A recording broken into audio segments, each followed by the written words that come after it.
guys, welcome to another fabulous episode of the Goldiva Fab Show with myself, Goldiva, as always. I'm super excited about our guest today just because I'm rocking one of his collection. As you can see, I'm looking fabulous in it. It goes by the name of DABATI Clothing, and it does the old luxury of streetwear and basically just raising the bar. We're also going to be talking on the Fashion Fab, what makes a designer. I mean, that is just a word that is being thrown around these days, but what actually does a designer do? All of that we'll be talking about on the Fashion Fab. You do not want to miss all of that. So make sure you stay tuned. Hi guys, welcome back to the show. I am now on the sofa with another amazing designer. You know the show is all about the fabulosity, so we go around and we bring you only the baddest. And when I say the baddest, the people that are really killing it in the fashion business. I'm rocking one of his designs right now. You probably have seen this flying about because they are like really amazing. It goes by the name of DABATI Clothing, and he's right here talking to us on the Goldiva Fab Show. Hello. How are you doing today? I'm very well, thank you. Yourself? I'm good. Thank you so much for coming on the show. Thank you for inviting me here. You know what? I have to start first of all with your designer, sick, amazing. Like I've seen them everywhere, and I was like, I just have to meet the designer. Who is this guy? Because I like when I see things that stands out. I want to be able to put a face to it, and can I say it's amazing? Like, you know, finally meeting you and getting to, hopefully we get to know you a little bit more. Fair enough. Yeah. Okay. So for the purpose of viewers that might be watching right now, can you just introduce yourself? You know. Okay. The face behind the brand. Yeah, absolutely. I've got a traditional name which people don't really call me, which is Towo Daniel. Towo, yeah, it is Towo. It's a day Towo, basically, you know, which is a Yoruba name. It's quite unique, though. My dad is just awesome, you know, he gave me that name. But the thing about it is, people don't really, you know, get it when you say, I'm like, sorry. So that's why I don't, you know. But it's Towo Daniel. As DABATI anyway, people call me by the name of the brand. So yeah. Okay. So how did DABATI come into place? Like from the name? Obviously, you have a lot of people always say there's always a story behind the name. Even before the brand is created, you know, the name is something that's always stuck around. Yeah. So can you tell us a little bit more about the name? When it comes to the name, actually, I mean, Abati is an Italian name. Okay. However, you know, there's another Abati, you know, which is like the Abeokuta in Nigeria. So when people read the name, you know, or want to see on the paper, they're like, Abati, are you from? And I'm like, no, actually, you know. But, you know, in the colonial kind of era and stuff like that. So that's where my dad got into, you know, it was named that, Abati. So Daniel basically is... so you put a D from the Daniel to the Abati. Then Abati, so that's like DABATI, so yeah. Okay, so you feel that represented your brand? Yeah, absolutely, yeah. Absolutely, and yeah, that's why I kind of, you know, merged that together, and I thought, yeah, that sounds good. Okay, so let's go to the beginning. You know, for every amazing stuff and amazing, I guess, brand, there's always the very beginning of, like, you know, trying to find yourself, trying to figure out what you want to do, what works, and that. Tell us how the beginning was for you into creating a collection. I mean, talking about the brand itself, the brand is about 3 years old now, and for me, it wasn't as if, you know, I knew right from time, anything you're gonna do anyway, you know, you're gonna have to find yourself and, you know, work hard towards your goals and stuff like that.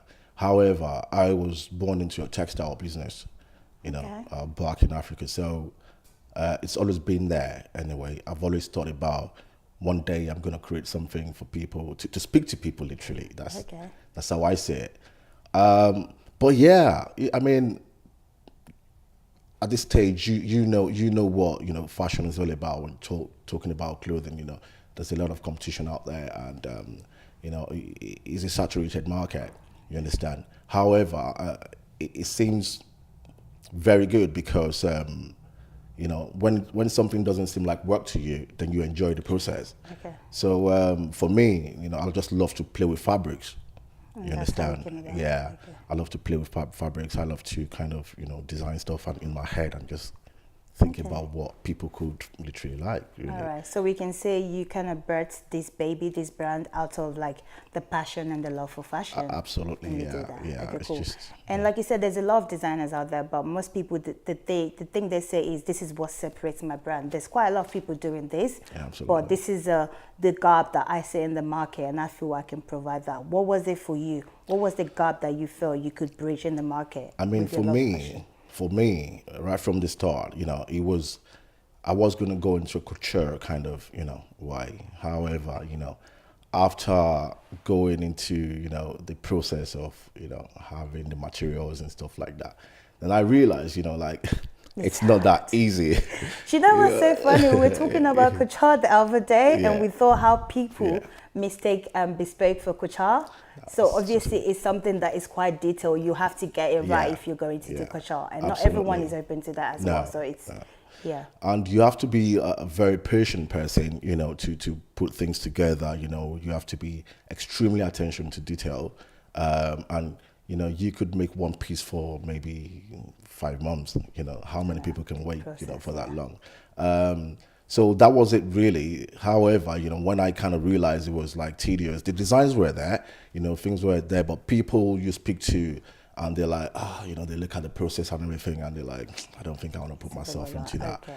And then I thought, why not do something luxury as well? Some kind of financial, kind of, Stability you can afford and, and stuff. stuff like that. So Okay. basically, what I then thought was, why not just make something that people could, something unique that, a lot of people could actually just, wear as well. So I then kind of downgraded, to like, because right from start, I never thought about hats at all or anything like that. Oh, yeah. So that was it. That was how I started. And that's what I was going to get into. So you started off with like, I guess the basic stuff I would say, which is the t-shirts and the street hats brand, and yeah. street brand, yeah. Yeah. But now you've basically taken yourself out of the street brand, like you're Absolutely. going into the more high-end stuff, Yeah. which brings me to what you're wearing. You're wearing one of your pieces, which is Absolutely. the one that you create specially. So tell us, how has it been from transitioning to like from the streetwear to now the high-end stuff? I mean, the thing about it is this, we have to learn how to start small.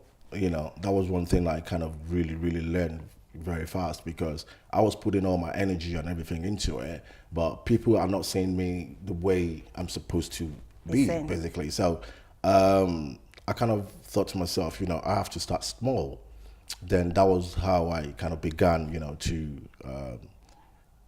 start with t-shirts and sweats and stuff like that, which I believe, has brought me to where I am now, because then people can feel the quality. They can see my designs as well, that, they're quite unique and stuff. So they kind of bought into me, Yeah. and that was it really. That works. So basically, while I was doing that, I was literally creating stuff like this as well, on the side. Okay. So now I feel, it's time to kind of showcase it to people. Okay.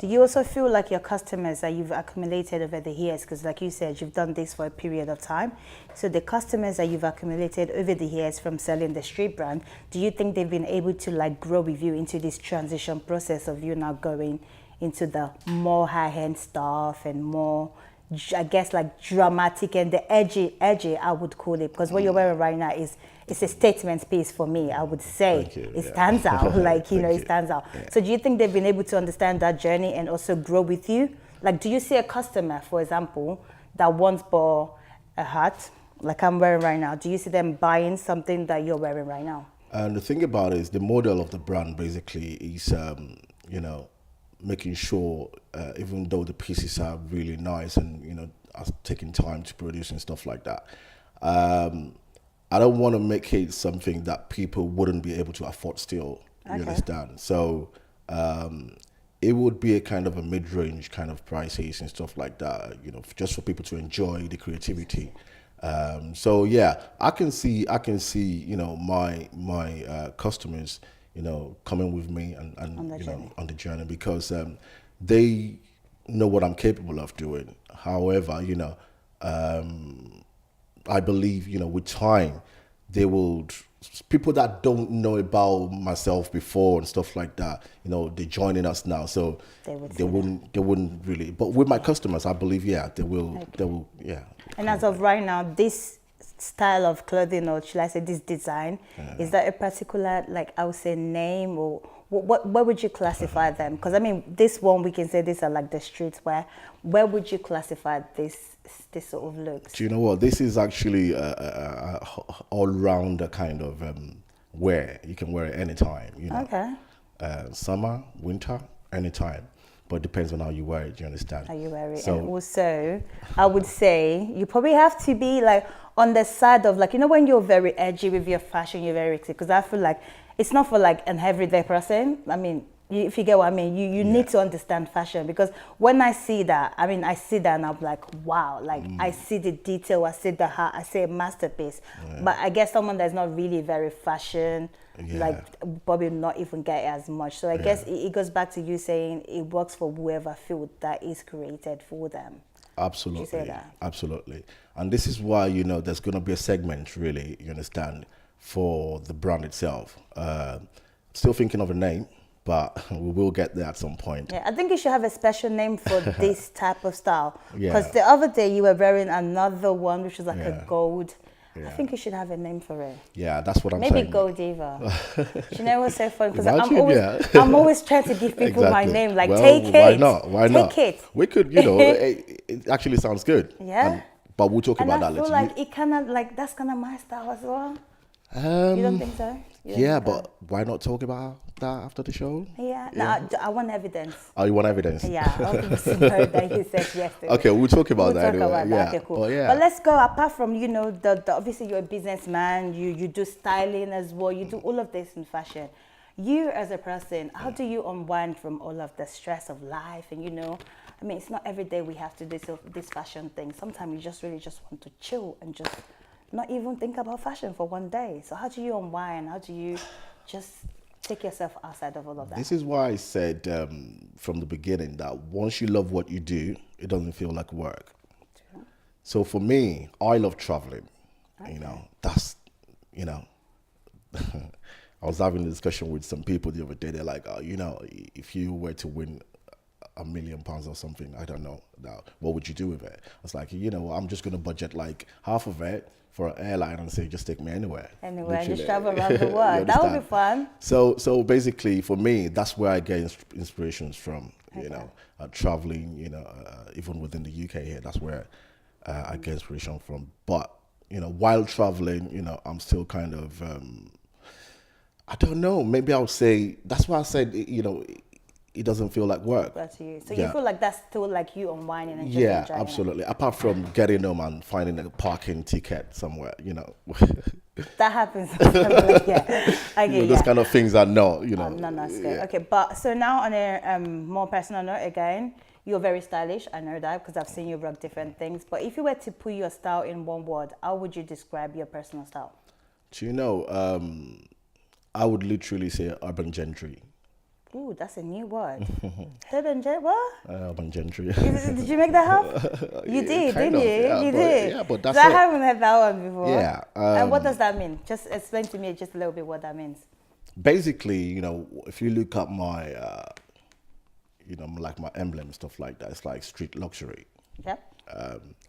So I feel, although, you know, I'm going into females as well, but right now, like, I can see my kind of style as, you know, being on the street, however, you know, being a gentleman as well. You understand? So that's where the gentry comes into it. Okay. So it's urban. Yeah, it's urban. So cool. I guess I can go around now, guys, saying my style is urban gentry. Like, I just found a new word.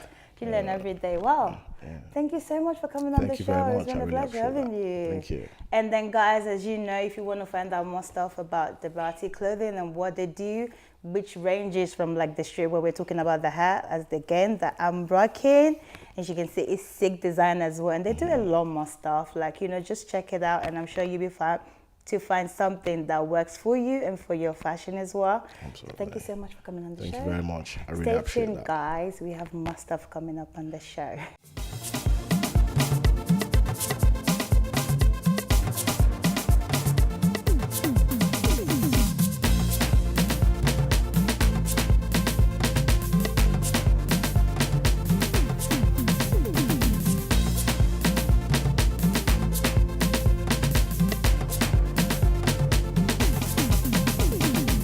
my name is Towo Daniel, Creative Director for DABATI Clothing. People call me DABATI. Okay, my 60 seconds advice, for anyone trying to bring up a brand, you have to understand the difference between a brand and a persona. It's very important because you wanna get it right from the start. For you to understand, what your brand is all about.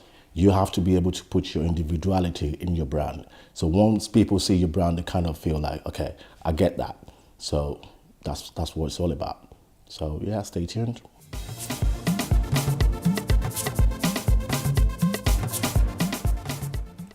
Hi guys, welcome to the Fashion Fab. As always with me, Goldiva. And Mr. Kizzy. Mr. Kizzy. How'd you never heard of him? Who calls himself Mr. Kizzy? Well, Hi guys, welcome to the show. I'm Miss Goldiva. That sounded right, didn't it? Yeah, like I wouldn't address as well, like Miss Goldiva. But yeah, that's fun. You're looking good, I must say. I'm liking the pop of, it's like you're always saying the pop of color and it works. This is pink, right? Yeah, pink. It's like it's got A like shade of pink. textures to It like, kind of yeah. works for me, Yeah, I like like different it. colors, bright colors. Yeah, it does. Yeah, it complements And your face. I love the way you're looking. I had to go. Swavy. I had to go like straight with a bit of class to it. And as always, you can see I'm still rocking the DABATI clothing, and yeah. You look takeaway. Thank you. I hope I get taken away after this. So, guys, on today's episode, we're talking about what makes a designer. What makes a interesting designer? topic. I mean, we've had a lot of designers on the show. We know a lot of designers. We know some people that say they're designers and all that. But what really is a designer? What makes a designer? Well, I'd say from my own point of view, my own definition of it is, what makes a designer is only one thing, and that is creativity. Or let's say two things, creativity and originality. That's the most important thing that you must know as to be a designer, basically. Okay. Well, for me, I feel like for you to even have a title of a designer, and in this aspect, I mean, it could be anything that's obviously designers ranges. You could be a clothing designer or a shoe designer. Or something like that. Clothing. But just in general, for you to give yourself a title to say, I am a designer, this must be your own concept, your own ideas. Like I'm talking about, you have to create something, like something that comes from your own, like you birthed it. Let me put it that way. So that's where originality So you comes have into play. Yeah. So basically, I mean, even if you're getting ideas off of people, which a lot of people do, I mean, if you're just starting out, sometimes you do get ideas from people, but it needs to be your concept. You need to be able to say, I thought about this and I made this, and this is my design. I brought it to life, yeah. And then that's how you become a designer, because to be quite honest, I have to be honest. I think on today's show, I'm probably going to be like the honest one, because Gizzy has always been the honest one. I'm always like, don't say that. But I think today I have to just say it how it is. Like, well, being that as your fashion designer as well, and you know your work, you know what you do. So that's why I had to put originality into it, because you're original in your brand, your things you create is original and it's creative. So it makes it even much better. Yeah. So for me, it's like when I see people call themselves designer, I mean, it's not even just about, it's just a name, but I think it's just the physicality of it when you know what actually is a designer is, and then people say, I'm a designer. For me, it's like, people just use that word and just throw it about. Just because you buy something and you put your tag on it or your logo on it, that does not make you a designer. Exactly. I'm sorry to say, like, people just need to stop that. I love that point that you just made. That it really point. just gets to me, because like people like us go about, we design it, we think about the ideas and all of that, and then it's just people just buying something and putting their name on it. That point that you made is very, very, very relevant. You know why? Because we in this business, we see all these things that happen. Like you buy something. The other day we were talking about it. Oh, some people buy something from China and mass produce it and then put their names on it. Like, come on, that's not designer. That's not being a designer. You know? Like I said, that's probably like, I mean, things like that. You can probably call yourself a wholesaler or a retailer, or maybe a boutique owner on whatever scale or level that you do it, but definitely not a designer. I mean, it's just like you have to be able to create something and say, you know what, I created this. Even if you get this from somewhere else, you can't get this vision, because this is my vision. Because what you have to think about is, even if you buy something and you place your logo on it, there's 10 in 8 chance that this same thing will be available somewhere else because you did not create it. Yeah, Just another because you thing, did not another do thing it. is you have to know your market. As a designer, you study the market. You have to know the people you're taking that brand to, that design to. People who want to buy that design, you have to know them as well. You have to know what they want. You know, you can't just say, okay, I'm a designer, create designs, and you don't know exactly who you are reaching to. And also, I feel like even with that being said, even before knowing your market, I think you need to learn your craft. Just like we were saying, like it's not just about the passion. A lot of people have passion for something and they love it, but it's a lot deeper than that. You need to learn your craft. If you decided, you know what, I love fashion, I want to be a designer. Just because you love fashion doesn't mean you're just going to be a designer. You have to learn it, like learn your craft, know it. And then that way, when you bring it out and you put it to your market, you'll be able to say, this is what I'm selling, because you cannot sell something that you don't know. Yeah, quickly to add to that as well. You, like you said, you have to know your fabrics, the materials. If you're making shoes or you're making clothes, when you design stuff, you have to know what the fabric is. What kind of fabric is this? What kind of materials am I working with? You have to know these as well. And definitely another thing is, as a designer, obviously there's different stages to it. We have some designers that basically just have the idea sketchy, and then they have like people who work for them and manufacture the clothes. I have to add to that very quickly. As a designer, you don't have to make your own clothes, but as a designer, you do have to have the I guess the originality of it, as you mentioned, and you have to be the one that has the vision. It has to be your idea. Let me put it that way, but not necessarily you don't really have to be the one who put out the final output, but you do have to be the one who created and birthed the idea for you to even call yourself a designer. And then one final piece is paying attention to detail, finishing. Paying attention to detail as a designer is very, very important, because you can just create anything and say, okay, I make the shoe, but the final pieces, you leave maybe a little bit of strands here and there, loose ends everywhere, but come on.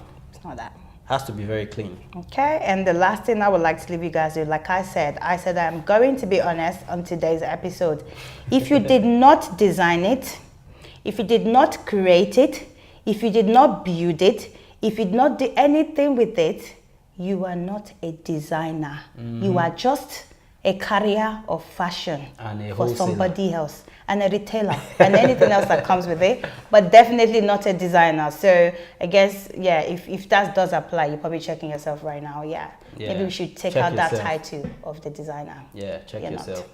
You know yourselves anyway. Yeah. Okay, yeah, guys, yeah. Okay, so that's it, guys, on today's segment of the Goldiva Fab Show. As always, if you want more stuff, you know you've got to tune in next time. And yeah, that's it, guys, from us. Stay tuned. Hi, my name is Judith, and I'm from Jace Prestige. I'm a makeup artist. Hi, my name is Tina. I'm also a hairstylist, and I'm the owner of Tina Mobile Salon. Today we'll be creating the ultimate bridal look. Okay, so what I've done, I've already started with the hair in the prep. So I've put the hair in a bun. I've used mache hair. You can just make a bun, make it a bit more bulkier. I've also like curled the hair with wand and sprayed it just to keep the curls tight. And that's ready to style. She's going to start the makeup, and then we'll come back to the hair.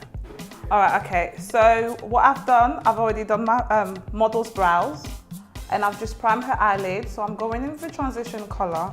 Usually for bridal look, we try to go for an orangey, coppery kind of eyeshadow on the crease. So I'm working on the eyelid now, and I'm gonna use a peachy eyeshadow color. For my model's brow, I've used a eyebrow gel to set the brows. So now I'm going to the crease. I've already put the eyelid, as you can see, and I'm going to in the crease now just to blend the transition color with the eyeshadow. And I'm gonna go with a darker brown, and I'm gonna work the outer crease to create a slightly smoky look. And you can just go in wherever you've lost some color, you can just add as you go along to build up the look. So I'm gonna do the same thing on this eye, on that eye. Just keep blending and blend till you're happy. So I've got the base of my model ready. I've already primed my model face with a primer. So I'm gonna go in with a shade of foundation that's around the same color, her skin tone. And I'm just gonna use a buffer brush and just blend in.